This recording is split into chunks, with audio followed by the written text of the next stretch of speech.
Hi, I'm AK Baby Doo. Hey everyone, you're tuned into the False Graves podcast. I'm your host, AK Baby Doo, and this is a podcast dedicated to family-friendly listening and recapturing childhood innocence. And I am the fur man, so let's bring it on, boys. Some young scrolls.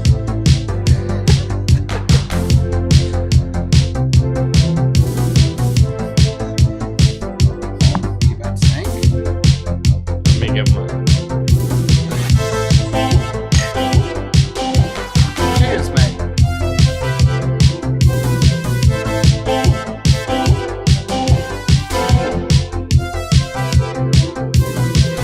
Welcome, moon and star, come to me through fire and war. Oh, oh, come near a bar, come and look upon my heart, upon my heart. Oh, lay down your weapons, it is not too late for my mercy. Oh, oh, come and look upon my heart, upon my heart. Oh, oh, oh. Love you, young scrolls. Love you. Love you. A true lord. Lord of the tonal. Lord of the Light. If I were to go and say, if I were going to go ahead and name a hedonist of the week, Yeah. hedonist of the week, it would be Ninja Scrolls. Young Scrolls. Young Scrolls. Yes, Young Scrolls. Oh, sorry, I'm a little bit dyslexic and dyslexic. So, the problem with facts. Before we get into the deep meat of tonight, there's a Ooh. lot to cover. Okay, so let's chew on the gristle. First off, the Furman is back from his well-deserved hiatus. Yeah, He has been on a health bender like you could not imagine. I have been eating nothing but the grass and nothing but the manna of the world that has been. He's still a little out of it from all the drugs he got at the hospital. So, like, he's not even talking into the mic. Drugs. Prescription drugs, What- sir. Drug. Are you trying to go ahead and accuse me of not being a tip master, sir? Your tip game's more off than I've ever seen it. Oh my god. Anyway, so as I was saying, no. So how's it been like? What have you been up to? You know, I had a replacement for you. Well, I've been having carrot cleanses, and I have been having celery replace that, and then I've had a little bit of cabbage in between, which was the absolute worst. If you're gonna go ahead and do a cleanse, do not do celery. Why do you feel like you needed to do a cleanse? And well, the crickets, they were wiggling and a jiggling and a slooping and a sloping, and when your butthole tickles, Mm. AK, when your butthole tickles, you're gonna want to go ahead and you're gonna want to make some changes. I understand that. I was thinking about that myself a few days after eating the cricket. I'm like, what if? Those What if I feel a wiggle? well, those guys, those ones that I swallowed for you in season 1, check it out. We eat crickets and 3 reasons why it's good. Yeah. They were a wiggling and a jiggling, Yeah. and they Well- tickled my beehole in a way that wasn't very good. Well, a common misconception about crickets is that they're going to digest like a normal food. Oh, But what you got to understand is the shell of a cricket is actually made out of the same thing corn kernels are made out of. yeah, it's kind of like a Pinocchio. And so if you've ever eaten corn and then looked at your poop, I think you'll get an idea of what I'm describing here. Oh man, those ones that I did in the wine flute. Check out the subs See, the crickets have adapted an exoskeleton. to not be digested by booty juice, which I wish I was made aware of before our fans. Which, by the way, 10,000 subs. I'm eating pig feet live on screen. Yeah. So, but you're back. I'm so glad to have you back. I mean, There's something about you. There's an aura. I would say you're very high on aura points. Oh, aura or anger, because like I have got some energy for you. Yeah, I've heard some stuff about your evening concerning Sheila. Fucking Sheila. Oh God. Can we go ahead and get all of the chat to go ahead and cancel her? Cause What has she done to you? okay, she ran over my dog, which she has enjoyed petting over the last 10 years. She has walked over, and then Sheila pet her, which we're gonna go ahead and let's throw out a name. Chat name. Yeah. Oh, cancel Sheila. That could be the name. Okay, cancel Sheila. Got pet. Oh, that's great. And then Sheila ran her over, which already a 12 gauge enema. You've got a rough history with dogs. Oh! No, I got a rough history with bitches. There's a difference. So what did Sheila do? She ran over your dog. And then she did. She had been over there for 10 years. She had been over there. She's kind of like a co-parent Exactly. to this dog. And she had been there for years. Oh, I hate your dog, but also I'll pet her. Oh, actually, you know what? Oh, y'all. And then she runs over her. I offer her in my heart place, you know. Out of the kindness of your heart. In the kindness of my heart, chat. Because the kindness of an average man is this high, okay? The kindness of the tip whisperer, it's tenfold. It's like the Grinch, but even more so. I will suckle at the tip for kindness. You do. But I've seen it. this man watched me Sheila fucking get shit on when I was like, look, I know you ran over my pup, but I will offer the ashes to you. Okay. Because you two have had a history. She decides to go ahead and say, fuck you, dog, fuck your life. Oh, it hurts. She didn't want your offering. Or She didn't even. Not only that, she shat on your offering. But why? A diarrhea salute, my man. It was an act of kindness. Why would you throw shit on kindness? For 10 years worth of kindness. My God. Like, this bitch. Oh, sorry. This woman of discerning gender identification. However, a non-binary, if exactly, you will. but a bitch nonetheless. You can be both. Exactly. Look, everybody in the chat, you can go ahead and be a man, a woman. I'm part of the MMBA or the MLLA. Or the IBTC. Exactly. And you can still be a bitch. So you're taking this a little bit personal. Oh, I am. This dog was great. This pup was the pupper to end all puppers. This one was one that would walk up to babies and fucking make sure they don't walk into the street. It was that kind of pupper. It was that kind of pupper. That's like some Air Bud type pupper. That was the Air Buds in space. So you're out here presenting Air Bud's ashes. And I still get told, get fucked with a side of fuckaccino. After all you've done. Oh! After all you've given, you're still getting told to fuck off. I want to punch this mic so hard because I wish it was Sheila's face. Hey, if you're intimidated by the tip, just say that. No, I've never been intimidated. I've never been intimidated by a tip. But like I just cannot fathom the audacity that you would go ahead and pet this pup for 10 plus years and then do this. Oh, I ran her over. Oh, yeah. It's life. That's life. Oh, that's life. It's funny how it seems. Nah. Hell no, Sheila. Sheila, look at me.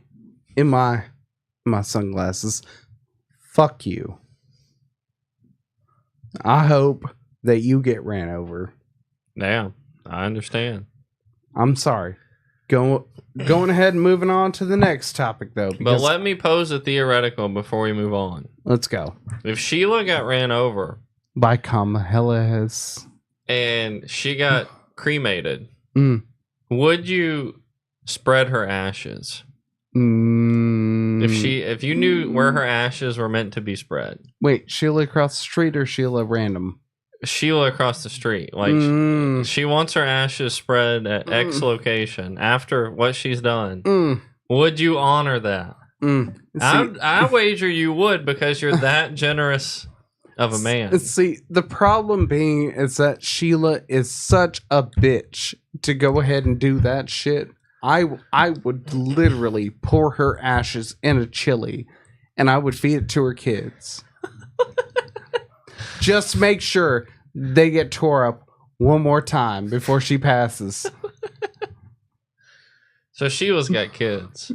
Well, I mean, two. At least a couple. Well, I mean, the ones that threw rocks at my fucking car. Yeah. Check out episode 2.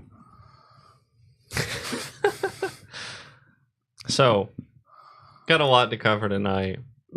Give it to me. Give it to me. I'll start off. I've been away for a while. Yeah. I'll start off early with the Lightbringer of the week. Lightbringer of the week. Not every day somebody just shows up that's an easy candidate for Lightbringer of the week. Like the sauce. Yeah. Which, by the way, love you, sauce. You been here. You did your due diligence. He did the job. The sauce came in and made it saucy. Hey.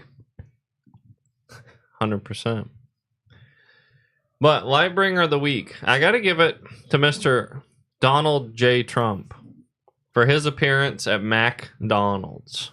At the Mac of Donald's? Surely you've seen it. No. You haven't seen it. No. I turned off my phone because Bullshit. of fucking Sheila. No, so you didn't catch Donald Trump pulling a shift at McDonald's. He pulled a whole shift.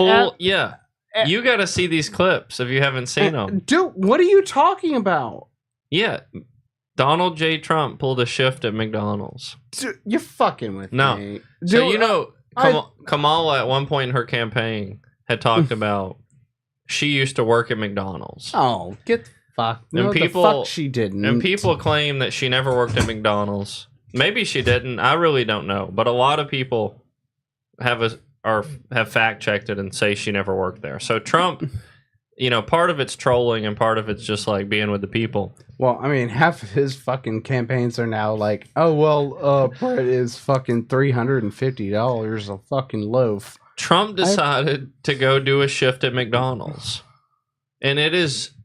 The thing about Trump is it came off as so genuine, so, like, heartfelt. Like, personal. So personal.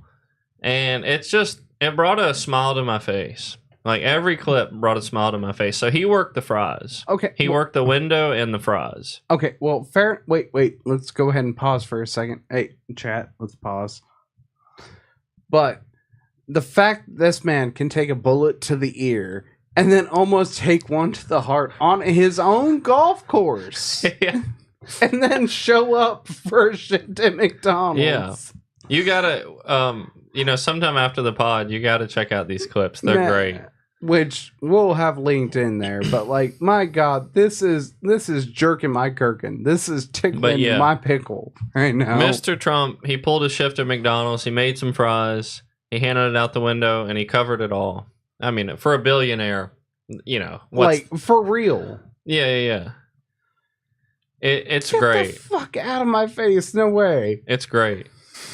And it just came off as genuine. There's times where a politician will pull like a photo op or a political stunt, and you can't help but feel like it's just for votes. It's just for public appearance. Oh yeah, for sure. But Uh, whether he's a master of appearance or whether he's genuinely good, Oh yeah, he killed this event. which you've got your Miltons and shit like that flying into fucking trying to go ahead and like get some votes in. Yeah. But like the fact that he's actually willing to put boots on the ground.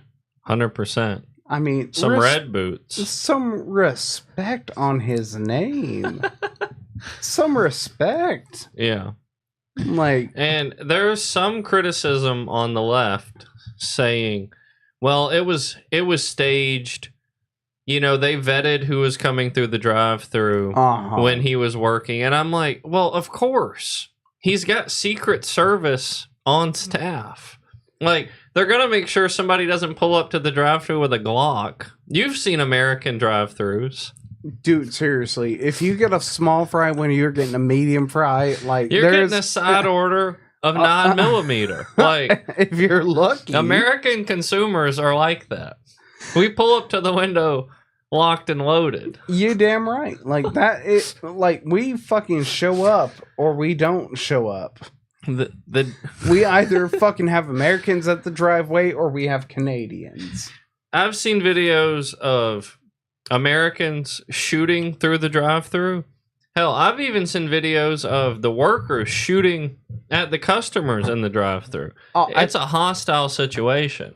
I think you might be thinking like Waffle House at this point. If you're thinking shooting out. Burger King was where the employee shot at the customer. And then there was many events of the customer shooting at the employees. Well, I mean, to be fair, like most of them didn't end up getting that accidental fucking onion. Yeah, true. But this man, having already been shot at 2 or 3 times this year, shows up at a drive-thru, which is now competing with taxi cab driver in terms of the most dangerous jobs you can have in America.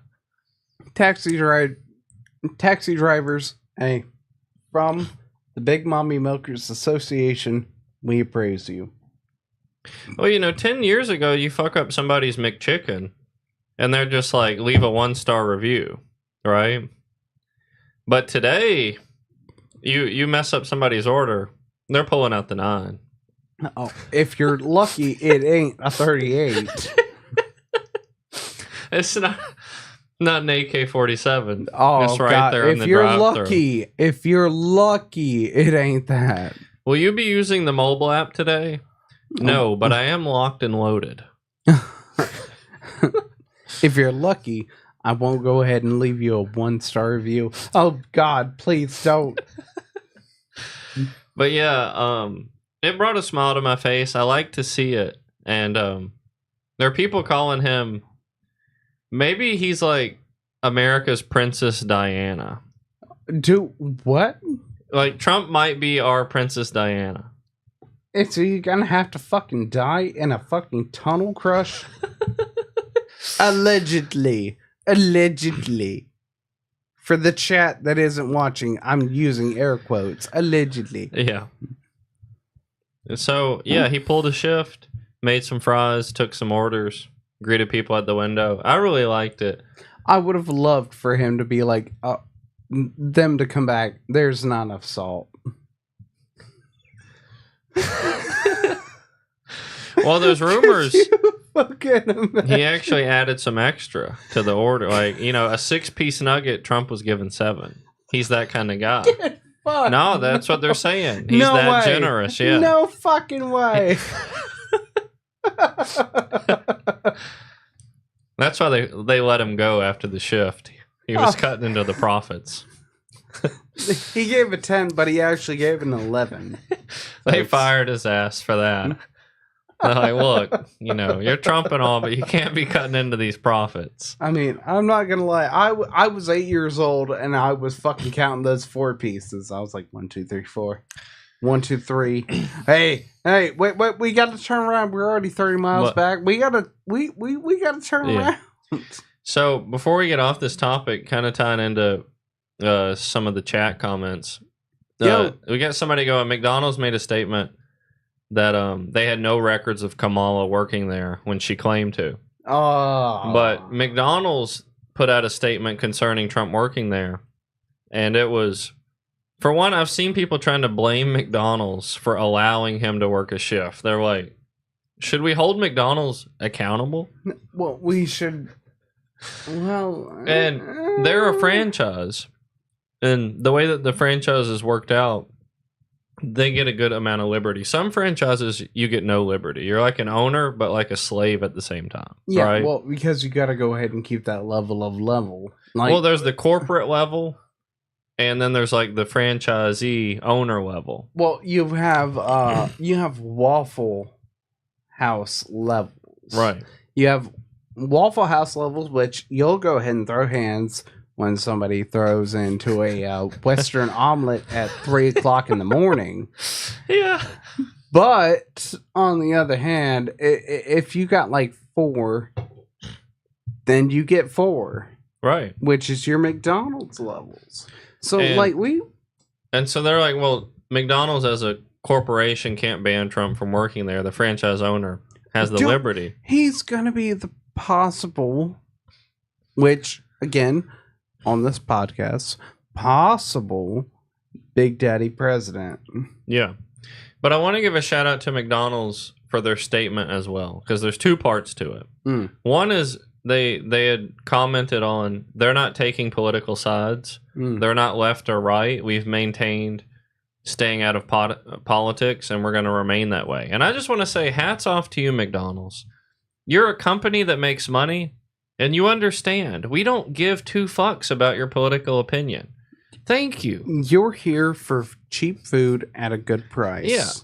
You're here for a Big Mac, not to tell me to vote for fucking Trump or Kamala. So thank you guys. Again, staying out of it. Yeah, that's a wise decision. Again, like fucking making sure that a medium fries is at a medium fries price. Yeah. And so they make this claim that they're neutral. They're not left or right, red or blue, but they issued this one other part in the statement Well, I mean, if that it was, I felt was a shadow endorsement. Now, I want to coin the term shadow endorsing or sneak, there's sneak dissing and then there's sneak endorsing. I mean, hey, fairness where fairness is due, because like Trump could have fucking slipped in a 10th nugget, but I mean, And so I'm over here. And in this statement, they go, we're not red or blue, we're golden. The golden arches. Okay, right? And here's where I'm going. Is this a sneak endorsement?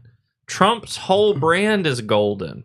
The golden tea, the golden Trump name, the golden building he has in Vegas. The Trump's golden fucking his fucking golden ass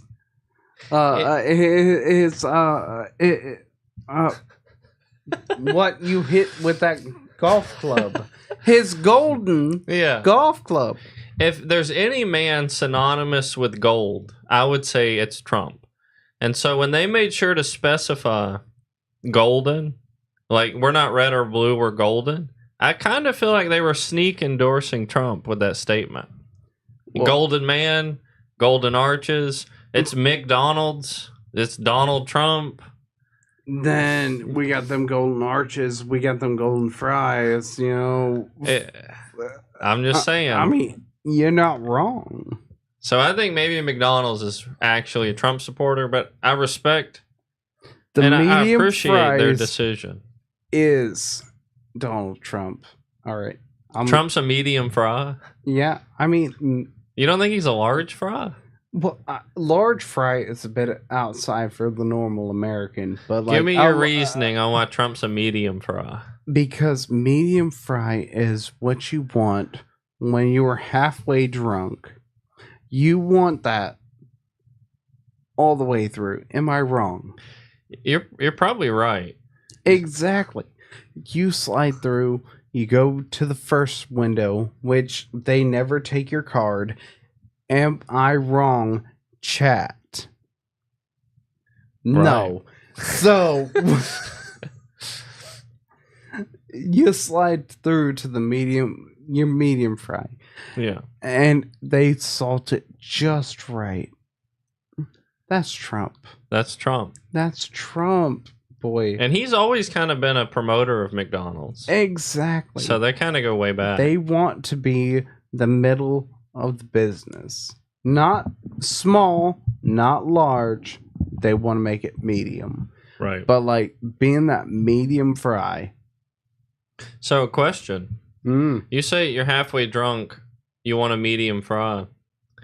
Would you then say if a liberal was a little drunk, they might actually prefer Trump over Kamala? Oh, no, I'd say they would prefer a small, which would be Camilla. For just to go ahead and put it on the front of their car. Oh, well, I fucking love Camilla, even though she's fucking locked up half of her goddamn state. You order a small fry bumper sticker. When I go to McDonald's, I order the small fry. Exactly. Like, pull up before the second fucking window. Yeah. Absolutely, dude. But let's expand on that and do a bit of a topic switch. Because I want to talk about the difference between substance abuse, between conservatives and liberals. Oh. Because that made me think. Because I would wager that Ooh. most... This is going to be a deep episode, isn't it? I mean, maybe this topic. But I'm curious at your take. I'd wager most conservatives, the substance abuse of their choice is going to be alcohol. I feel like there's way more conservative alcoholics than there are liberal ones. Oh. Like, I feel like liberals are more into different kinds of drugs. Psychedelics. Yeah, weed, obviously, but that can kind of cross both. But more so, I would say, to the left, right? And so, I do feel like conservatives tend to be more of the alcoholics, and liberals tend to be more of the varied drug users. What do you think? Well, I mean, for the chat, just know I'm more on the liberal side than I am on the conservative side, which obviously my co-host is very stuck on. But I'm not a conservative at heart. Yeah, no, well, I mean, I am very stuck on every single drug, but I am neither or, because I don't feel like my vote counts towards a larger majority. Yeah, you're a bit of a meta in a sense, because you're not just you're using everything. Yeah. You're using all the substances, right? Yeah. I mean, like, I've got caffeine, nicotine, and a whole lot of attitude, and everything in between. But no, I do think it's if you were to run a study on the drug of choice of a liberal, or the substance of choice of a liberal versus a conservative, I think you'd end up with conservatives greatly leading in alcohol. Oh, yeah. Well, I mean, it's socially acceptable. Yeah. Well, I think liquor... Well, I mean, if you had meth on every other corner at the McDonald's, like, hey, let's go ahead and just smoke a little crack pipe. Well, I think liquor very much applies to the base mind, like the more straightforward animalistic mindset. So, like, if you've got a belief system and a set of urges, a set of desires, when you drink, you only become more uninhibited towards them. Like, it doesn't change your mind about anything. I would argue that it's the acceptability from your conservative friends. Right. You only have a certain amount of friends. Mm-hmm. Am I wrong? Yeah, a certain amount of close friends, for sure. Yeah. No, if they're all doing meth and they hand you a crack pipe and they're like, hey, let's go ahead and do a little bit of crack. Yeah. Then you'd be doing crack. Yeah, probably. Yeah, because, like, I don't want to be square. But if your friends were all doing crack, I'm going, they're probably more likely to be liberals. What, you wouldn't be wrong, because, like, conservatives would be like, I don't want to go ahead and do crack. But the liberals would be like, let me go ahead and taste it at least, once before I say no. Right. Because they're more experimental. Liberals tend to be more experimental. And you can see that by their sex changes. Oh, dude, don't even get me started. Well, that's experimental if there's anything. If you want to call something experimental, it's hard to say there's anything more. I have an aunt-uncle that would go ahead and argue that fucking point. You mean uncle aunt? A gent, as it were. That'll be we used to have pronouns for individuals. We're going to come up with pronouns for our... We have a gent on the chat now. But yeah, it's like... I do think liberals are far more versed in mixing up their substances. And conservatives are like sticking to the straight and narrow. Give me a old-fashioned after a hard day's work. Oh, yeah. Well, I mean, fucking... To those who do... salute. But to those who don't, salute. I think most conservatives would benefit greatly from a psychedelic experience. Like 90% of conservatives would be better off having tried psychedelics. I truly believe that. Just peyote or LSD or anything. And this is a small margin that me and him actually fucking rely on. Yeah. Like I believe that an ego death it's necessary. Which is very fucking solemn to happen. But to go ahead and strip yourself and then be part with humanity, which is very, again, solemn. I want to talk about ego death a little. Go for it. So it's less about ego death and more gripe of psychedelic users. And it's this. One thing about a psychedelic experience and stripping yourself of ego is I do believe it's a temporary experience. Like not just the psychedelic part, but the ego death is temporary. Like it grows back. Yeah, because like you have those small parts that burrow into you like basically goat heads. And psychedelic users, in my experience, which is me. There's a couple, but they tend to fall in the same category as vegans of old. Like, one thing you know about a vegan is they're vegan. They're going to tell your ass they're a vegan. And it's the same way with the dude who did LSD, who did ayahuasca. He's like, oh, my ego death. I ain't got no ego now. No, never. No. But it's said in almost an egotistical way, like, you guys over there suffering with your materialism. I can't believe you with your capitalism. Well, I did DMT in an alley 10 years ago, and I just don't want anything anymore. I couldn't be me. Sorry, material lovers. Like, they have that. Like, these people have that persona, I feel like. What? Tell me you haven't heard a psychedelic user promoting it in an egotistical way. What? No, you've heard pour it. This capitalist juice in here. You know, yeah, it's like when I lost my ego, the first thing that came to mind was promoting how good it is to not have one. Like, oh, I'm ego free. I'm flying high. See, the problem being is like, all right, so let's go ahead and light a joint for a second, real quick. So, what you want to go ahead and do is lay down your capitalist ideas.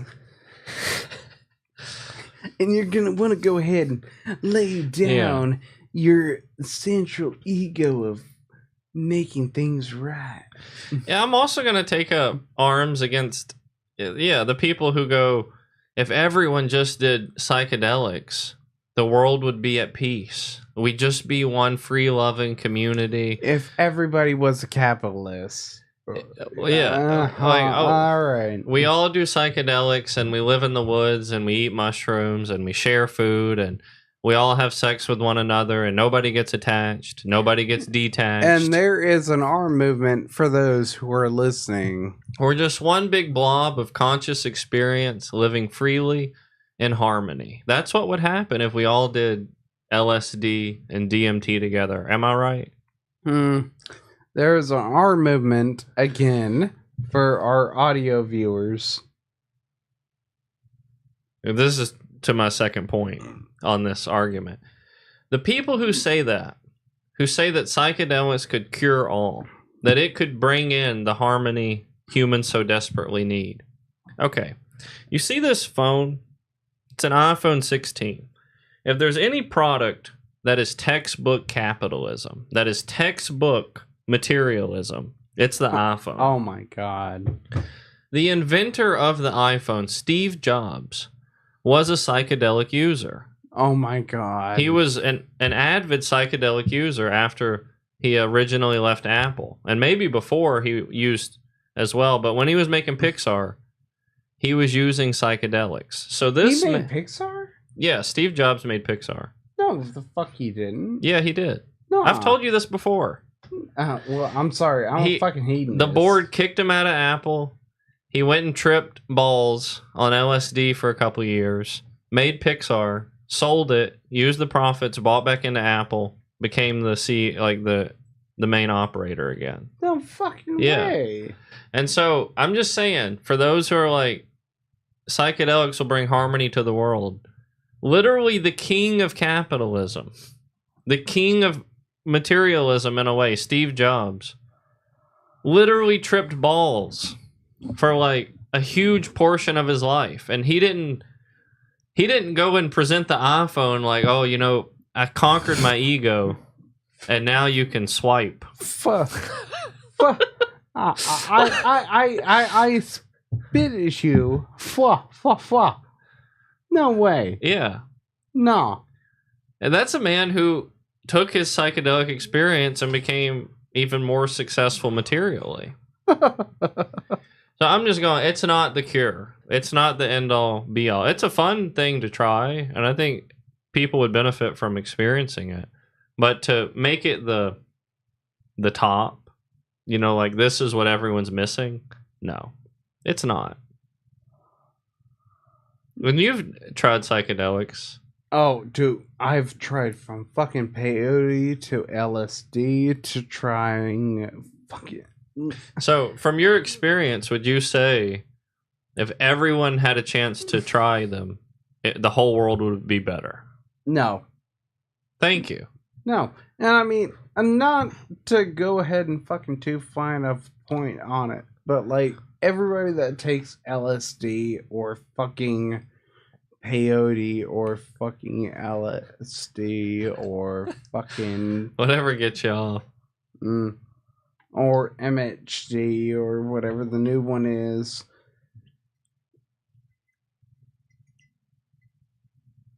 Getting high doesn't make you smart. I have been... Thank you. I have been high for God knows how many years. But I have been absolutely miserable due to my intelligence. Knowing that I have the fact that I have known what is known. It's a burden, even. Exactly. Knowing that everything is taxed. Hey, yeah. Knowing that everything is fucked to the fucking fucked back. Even so. let's say, okay, let's play a little game. Let's play a little game. I'm ready. All right. Let's say I sell you a property, $160 tax. Unky Sam is going to take $20,000. Yeah. Minimal. True. Yeah. Well, it's the same with like there's tax, and then when you think about credit cards, so credit cards incur a fee. Like you can get cash back as a citizen, but business, somebody's paying the credit company a fee for the transaction. Yeah. And there so is somebody that's getting, a little bit. there was some study, not a study, but just somebody did the math. I forget that exact number, but it was if you spend $50 with a credit card in X amount of transactions, it becomes a net negative. And I think it was like 16 transactions later, the entire $50 has been sucked away to the credit card company. Minimum. And that's a tax in a way with a corporation. So Yeah. Now let's say, for the fucking sake of argument, you need just bread. just bread. But a man cannot live off bread alone. Okay. And now, go ahead. But I'll say, yeah, just bread is all you need. Toss it to me.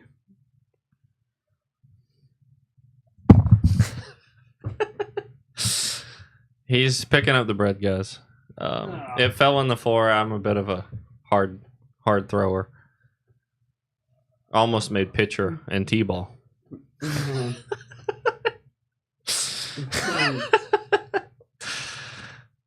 Yeah, so you got the bread. What are you gonna do with that bread? Yummy bread. Yum. I'm gonna go ahead and take Get the mic. 45% of that, and then also what you sell me for that bread. Yeah. And you know what? I'm gonna go ahead and toss you back that bread. Okay, I got the bread back. Yeah. And you ate some of it. 45% of it. And then it's got spit all over it. I had to eat crickets for you, you son of a bitch. I'm taking you. We're coming. We're going together. Exactly. Okay, so yeah, the bread is half of what it was. Yeah. So now you have 50% of bread, Yeah. which you got to go ahead and fucking live off of. Well, I mean, that ain't good. Exactly. Dude, we threw a fucking revolutionary over this fucking country over 10% off 10%. That was when men cared a little bit more about getting bent over a barrel. Oh my god. You know, back in the day, that was considered an offense. And now it's almost a compliment. Yeah, well, getting fucked over a barrel is now considered being a fucking... It's now considered a virtue. Oh, well, for 15%. Well, oh. Okay. We'll do some topic transitions. But yeah, speaking to this one still, I hear Kamala saying a lot, and people on the left, when they talk about wealthy people. Dude, they the say fact that fucking Donald Trump is using for shit. They say we're gonna make sure the wealthy pay their fair share. Okay, pay their fair share. What the fuck is a fair share? And a fair share of what? Okay, it's one thing if the money is going to things people know about and care about, and it helps people. But when you tell me you're about to take $600 million from Jeff Bezos and spend it on a study of how birds fuck when they're on cocaine. And you can look this study up. That's a real thing the government spent money on. No fucking way. Yeah, it is. I don't give two fucks if you take his money or not. He can keep the damn money. Because I know Jeff Bezos isn't going to be spending his damn money on how birds fuck under the influence of cocaine. Okay.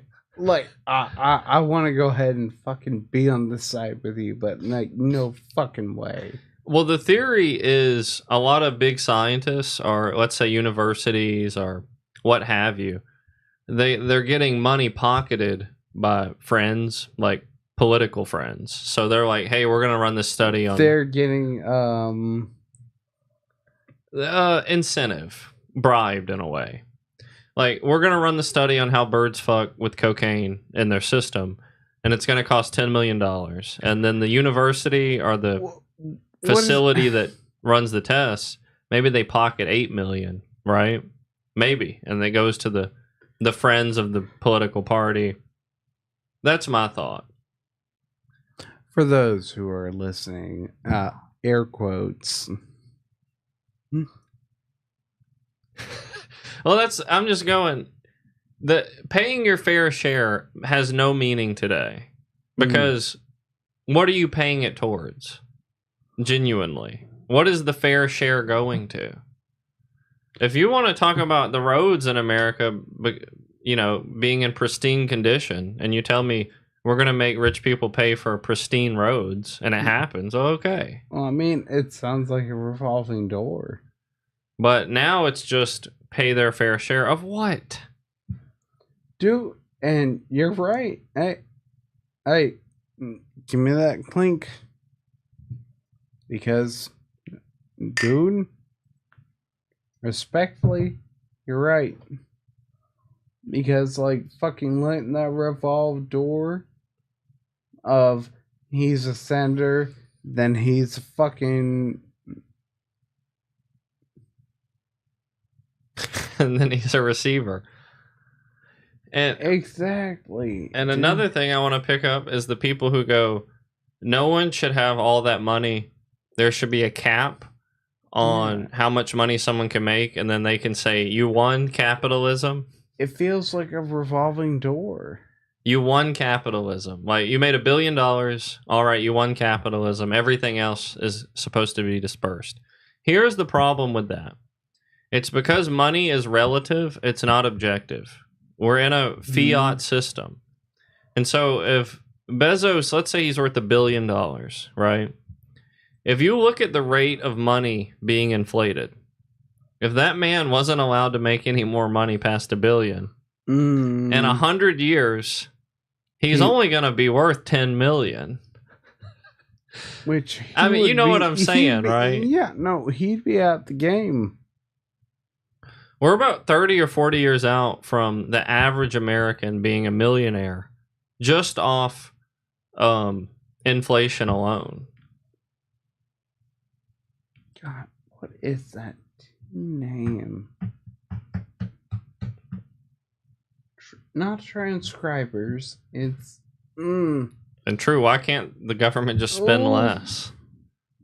I mean, that's off the table, apparently, spending less money. not transcribers. Transformers. Okay.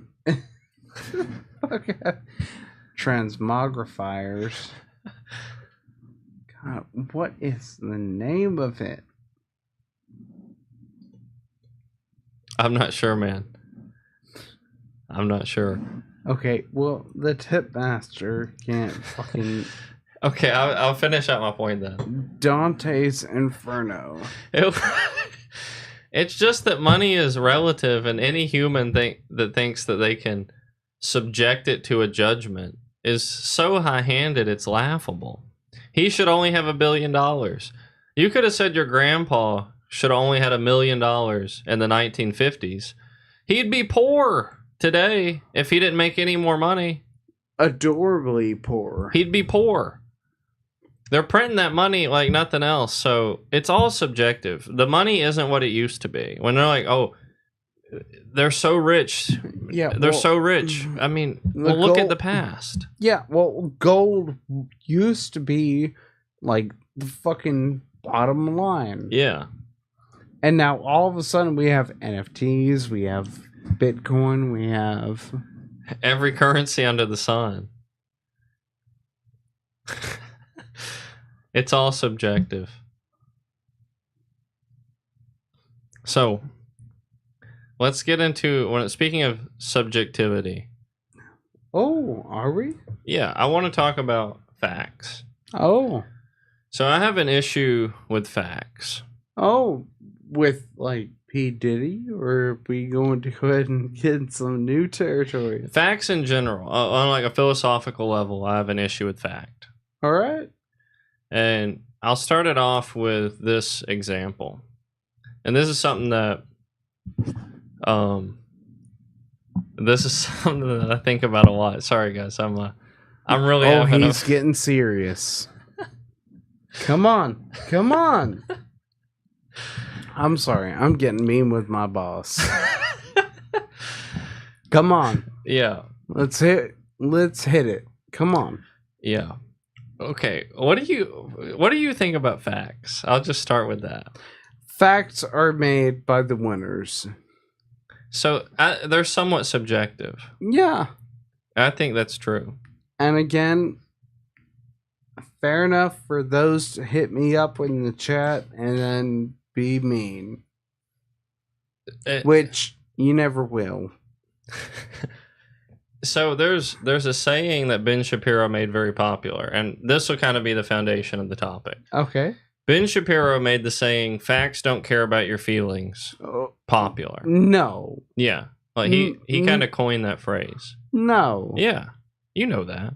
No, I don't. And so I'm very ignorant. I was making an argument to somebody in the chat the other day. It's not true. It's actually the other way around. And that's one of the reasons why conservatives have such a hard time getting elected. The way that the world really works is feelings don't care about the facts. That's the law of the land. The law of the land is feelings don't care about the facts. Facts don't hold power. Do you want to have Jordan Peterson on this show or no? Of course I do. And he would agree with me because I'm going deep. I'm going deep into the memology. You are fucking 2 knuckles deep at this point. And it's true, though. I'm trying to keep this show ignorant as shit, and this man over here. We're coming up on the realization of this. When you wonder why people are so divided, and you go to a comment section, there are people in the Trump comment section who genuinely believe he's Hitler. Like, Trump is Hitler. Get the fuck out of my face. And you can go to the Kamala comment section, and you'll have people legitimately believing she's a witch, part of the shadow cabal, what have you. Both of these things can be completely false, but feelings rule the day. Feelings have always ruled the day. Just know that there are fucking false graves, and we will always be there to bury them up. Yeah, we're here. We're here to bring light. You're damn right. The light between fact and feeling. Like, me and my co-host, we might differ in opinions, but like, my God, he makes some good ones in between. I bridge the gap. But no, the people who are so gung-ho on facts and specifics, they've got it all wrong. Like, a great example I would use is, let's say you watched a murder. Okay, you watched... A whole murder? Yeah. You watched someone commit a murder. Not only did you watch them commit a murder, you videotaped it. You videotaped a murder. A whole murder. Yeah. Okay. And you're thinking to yourself, well, this is it. The case is closed. When I show this video, the guy who murdered this person is as good as locked up. That is the worst approach you could possibly have when it comes to the truth. Again, chat, I'm over here. The reason it's the worst approach is because you open yourself up to so many vulnerabilities. What if in your passion of having the video of this murder, you slip and say something that invalidates it in a courtroom? Or you slip and say something that can be used against you by the defense attorney? The truth has always been a battle of wills to a degree. The truth has always been a battle of wills. And so all fact that we know of, you have to understand, is derived from a battle of wills. 2 + 2 = 4 is because some man invented the number 2. Yeah, because 2 + 2 = 3. Somebody, that's a battle of will, right? Yeah. Somebody could have made that the actual case. So, Fairly Odd Parents or nah. And so what's more interesting than fact is the underlying motives. The motives is what's true. The motives of human behavior is where the truth lies. It's not in the actual facts. It's the motives. And so it kills me when people who are right-wing or conservative are just like, these are the facts. Hey, leftists don't believe in the facts. Well, no shit. Nobody cares about the facts. Very few people. We're an emotional species. Most of us don't care about the facts. If you're...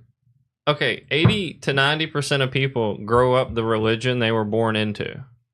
Minimal. So what does that tell you? They're going to follow. We're emotional. Yeah. Versus factual.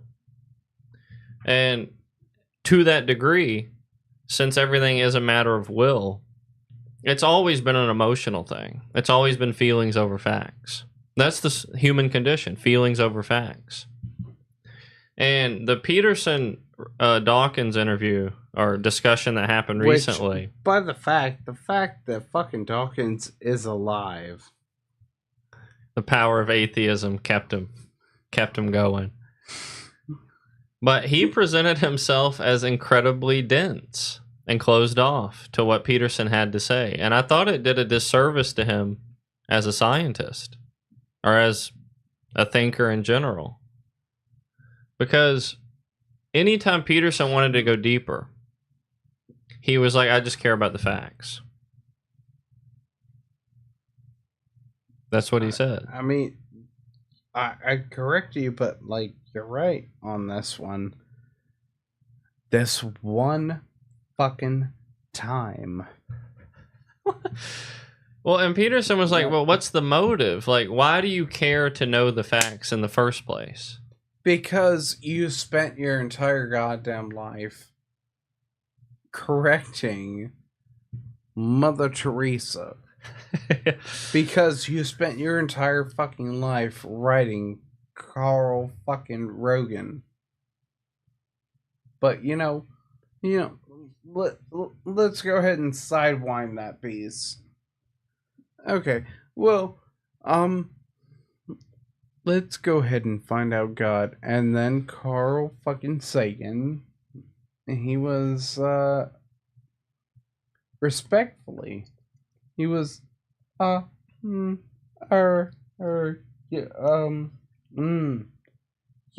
well, you can't do that, now can you?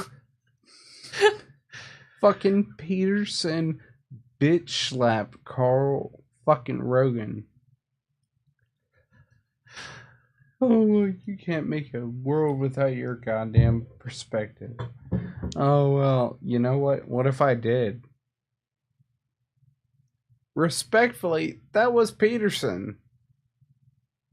No offense, but Peterson hit Carl Rogan with the fucking ring hand. Yeah, he did. I mean, if I'm wrong, go ahead and correct me, but like, my God. It was every argument. It was literally... Yeah, he hit the gritty on him. He fucking... chat and the fucking visuals hit this in the YouTube, but he hit him with that. One of the better points of this discussion was Peterson had referenced all of Richard Dawkins' learning and studying had come through Christian society. Like the liberty to learn evolution and to discuss atheism openly. Oh, you think? And all of these things came via the proxy of Christian societies. Oh. Therefore, could you not argue there's genuine merit in the values of Christianity that supersede scientific truth? Because those virtues or those values allowed for you even to partake in that study. I mean, as a hedonist, I'd be like, okay, but lay it on. Lay it on us. Well, whether Peterson knows it or not, I think he was specifically outlining something I believe in, which is the will to power is one of the ultimate deciders of truth. The winners of history write the history, so they're always the good guys. The good. But it goes deeper, which is whatever value system facilitates life superiorly will in turn become the dominant writers of history. Mm-hmm. So, like, if we plan B and birth control our way out of existence, our American values don't mean anything. Okay, well, because they're gone. Well, what does it matter to be good versus numbers? Hindi. Good versus numbers? Yeah. I mean, okay. So, the Hindi versus China, which is vastly different numbers. Who is better? It depends. In what capacity? Well, I don't know the Hindi, but if the China conquered the Hindi, did they? The Hindi has made their fucking life, which is Buddhism, Shintoism, and extra. That's a very deep lesson, AK. It's a very deep lesson. Alright, so anybody that's got this deep in this fucking episode. We just got our highest viewers concurrently on the stream for this let's go episode. Ahead and then bring it on. Okay, we got some knowledge about to be dropped by the Furman coming back from his cricket hiatus. Well, I mean, I got very sick off that shit. But I did it for our viewers.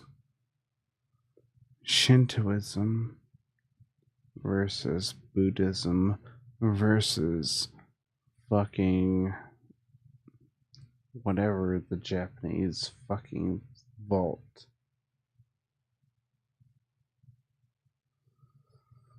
Is it better to touch people with good lessons?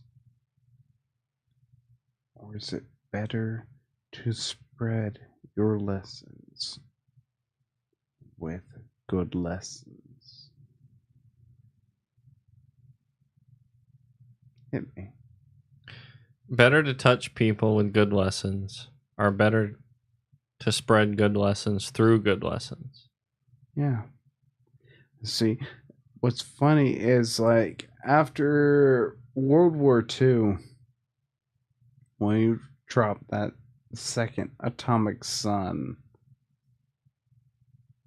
on Japan, those people spread that with more fervor than anything else alive. They spread their belief? They spread everything. The Japanese? Yeah. Yeah. Which was unfair to them, which our show, very unfair to them.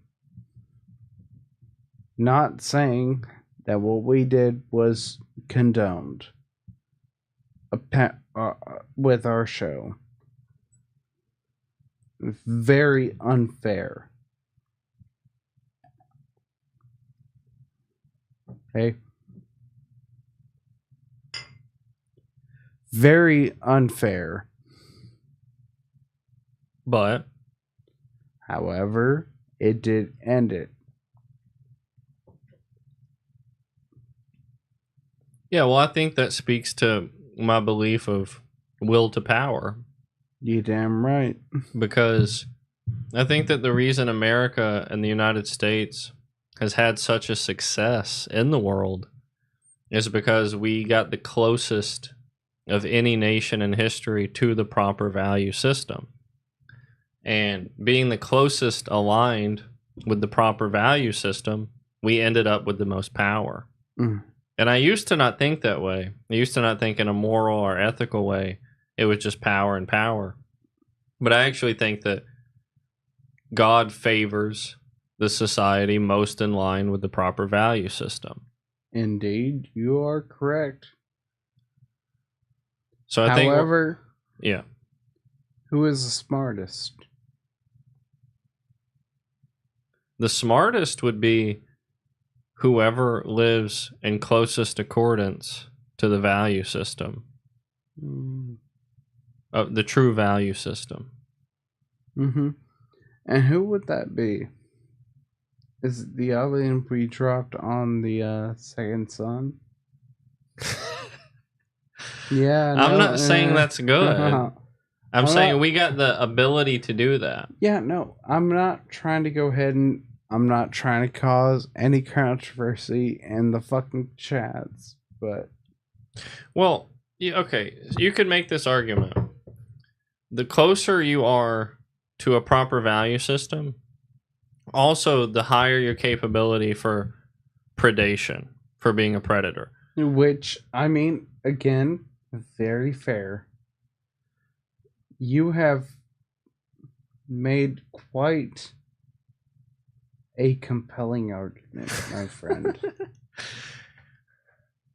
If those in the chat, feel free, chime in, give us some input on this. Again, I reach out the hand to you. Absolute fucking prestige across the board.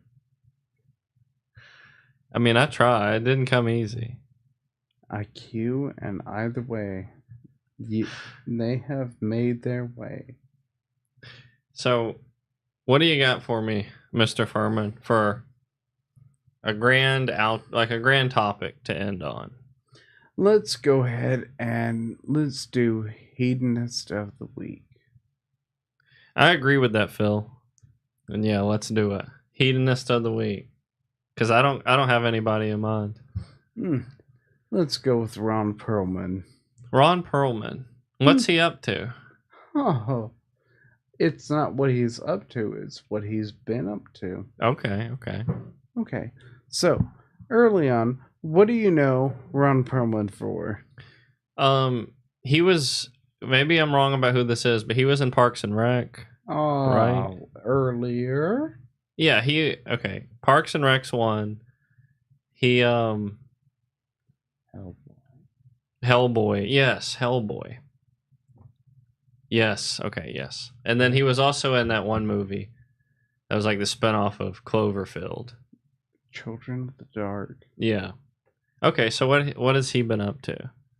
It's not what he has been up to, but it's what he was up to. I was getting him mixed up at first with Swanson, the mustache man. Oh my god! You know, but no, I know who you're talking about. Everyone's been there. Look, Ron Perlman, thank you for Children of the Dark.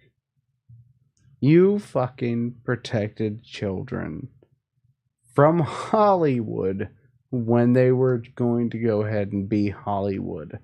You know what? Ron Perlman, I will never ever say anything against you being a caveman looking ass. double brow having ass. Absolute fucking porcelain prince having ass. You are a king in my world. You know what? I proclaim you. You have been always a prince. And you know what? That makes you hedonist of the week. Pretty boy, pretty boy, pretty boy. He's a pretty boy. He is. Pretty boy, pretty boy. But what does that speak to his hedonism, though? Because the fact that he can be a fucking human being and then fucking outstretch himself outside of being a human. He is able to be the most wholesome person I have ever. Not even met. You know what? I'm proud of him. I'm proud of him. Yeah, exactly. Dude, he has been a fucking unga bunga ass. I'm proud of him. Proud. I'm so proud of you. Come on, Ron Perlman. I'm so proud of you. You are the hedonist of the week. Yeah. All right, hit me with your fucking wholesome of the week. I Come already on. gave it though. Where? Trump, McDonald's. Well, hit me with that. Come on. Trump at McDonald's was the light bringer of the week. Ron Perlman, you being the hedonist of the week has to beat out Trump working McDonald's, which I already know. You working 17 goddamn movies. And Hellboy. You already beat. So we'll go out on some word association. You ready? Mm. So for those at home, us here at the False Graves Podcast, we stay hydrated as always, and we do that via Red Bull. Generally speaking, it's one of our preferred drinks of choice. Now, Red Bull Rudo. has a couple of claims to fame. Vitalizes the body, vitalizes the mind, and of course, gives you wings. And with those wings, I would ask that you fly high. Not just fly high in a divine sense, but in a material sense. Fly high above the haters, above all the naysayers, above fact and reason. Fly high into feelings and emotion, and manipulate this God-forsaken world in a way that you see fitting. Well, I mean, all I would ask is that in a world full of fucking negatives, test positive. But like, shit you're saying. Look, every single day, you have to go ahead and perceive between happiness and sanity. Pick insanity. Always pick it. Pick insanity. Hey, I'm talking to you. Exactly. I'm talking to you. Okay, I'm done pretending that I'm not. I'm talking to you. You precisely. Pick insanity. Pick it. You will never regret it. Just look at us. It's been nice, guys.